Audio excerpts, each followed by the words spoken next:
Last weekend in Beijing witnessed a decidedly damp inauguration ceremony with the grand opening of the brand new Olympic Stadium, where the first test sporting competitions have already been held, the 20 and 50-kilometer walking races and the marathon. Building of the stadium began back in 2003 and it's still not quite finished yet. Construction being delayed by work for the opening ceremony. This stadium at $500 million is the pride and joy of the people of China. Hello and welcome to On the Road to Beijing. This is our fifth installment as we count down the days to the opening of the Games on August 8th. And what about the torch? It enjoyed a scandal-free procession through the streets of the Australian capital, Canberra. An Aboriginal ceremony to celebrate the start of the Australian leg of the torch relay. And it was off for 16 kilometres through the capital Canberra, amid high security as usual. Except that this time the Chinese security agents, the men dressed in blue deployed for all the previous stages, were nowhere to be seen. After their conduct in Paris and London was criticised, Australia said it would use only its own police. Even without the Chinese agents, security was just as tight as elsewhere. Australian police arrested several pro-Tibet demonstrators. Australia has a huge Chinese population, and the Chinese community was much more visible here than in previous cities. Thousands of Chinese supporters came out, chanting "United China for all." Many of them had traveled to the capital for the event, the trip paid for by the Chinese embassy in Australia. This part of a public relations effort by Beijing after the relay chaos in Paris and London. The final torch runner was Australian Olympic swimming champion Ian Thorpe. He lit the Olympic cauldron in front of a crowd waving Chinese flags in Commonwealth Park. Canberra marks the 15th out of 19 cities for the torch before it heads to China on May 2nd. This weekend, the Olympic torch has arrived in Japan, in Nagano, the host city of the 1998 Winter Olympics. Masahisa Tsujitani doesn't want to watch the torch relay on TV. This Japanese craftsman who produced shots for the men's shot put in Atlanta, Sydney and Athens has announced he will boycott the Beijing Olympics. Masahisa Tsujitani is believed to be the last craftsman in the world who produces shots manually using a conventional lathe. Despite being 75 years of age, he's renowned for his accuracy and his talents are acknowledged worldwide. The shot puts run by almost every male medalist at the past 3 Olympics were made in his tiny workshop, a state-of-the-art sports equipment. For the Atlanta and Sydney Olympics, I cut small grooves into the surface of the balls in order to help it to stick to the thrower's hands. The athletes really liked it, and all the finalists had used my shots. But some media say they were breaking the rules, so for the Athens Olympics, I focused instead on a good mass distribution inside the ball. But in Beijing, Masahisa Tsujitani's shots won't be seen. The provider has decided to boycott the Olympics. He says China does not deserve to host the event, and he's been meditating on his decision for a long time. The first time I thought about this was in 2004 during the Asian Football Cup.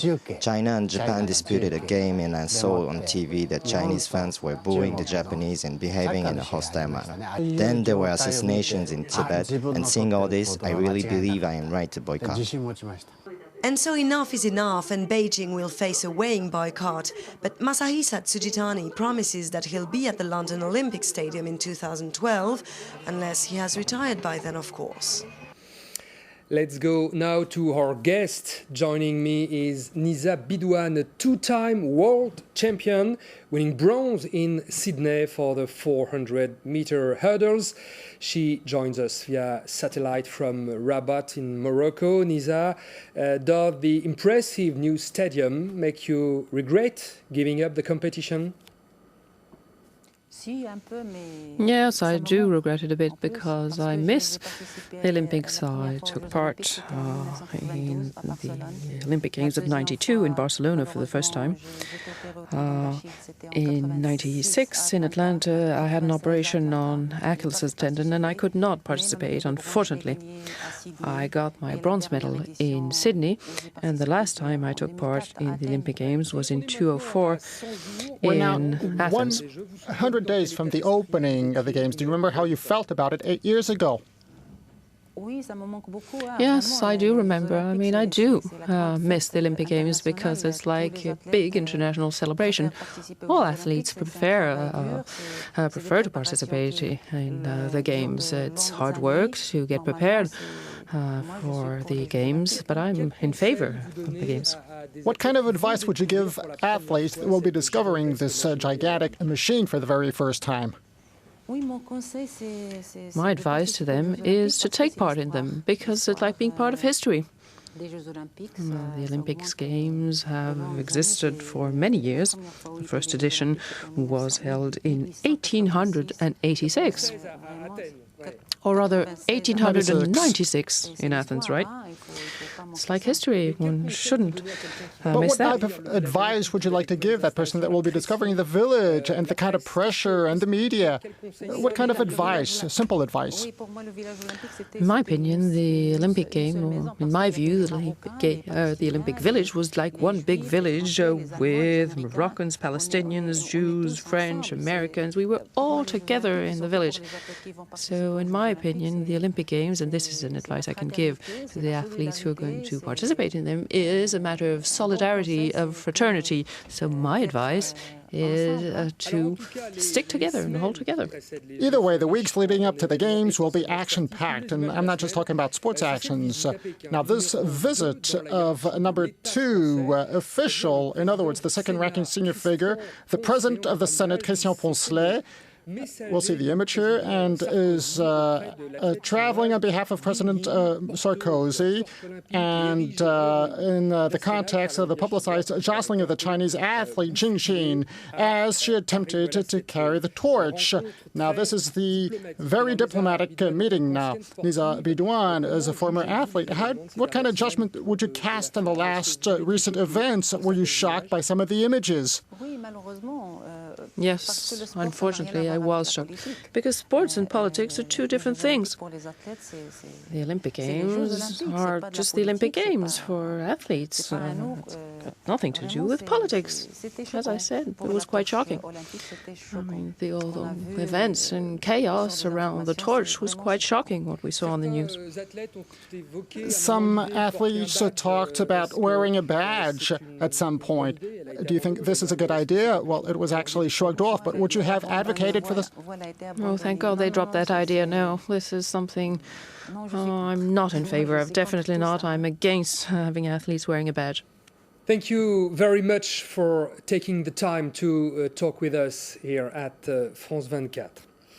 So, to end the program, some pictures from China. This is what tickets to the game will look like. Presented to the world's press this week, a portion of the 7 million tickets will be made available to the Chinese public, the rest allotted to foreign Olympic committees.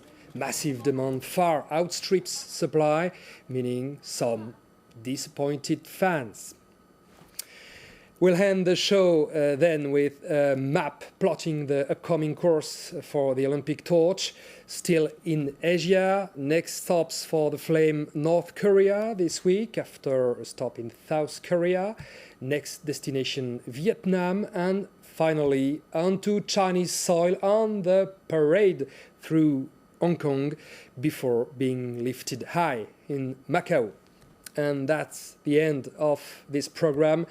Thank you for watching. We'll be back next week for the next leg of On the Road to Beijing on France 24.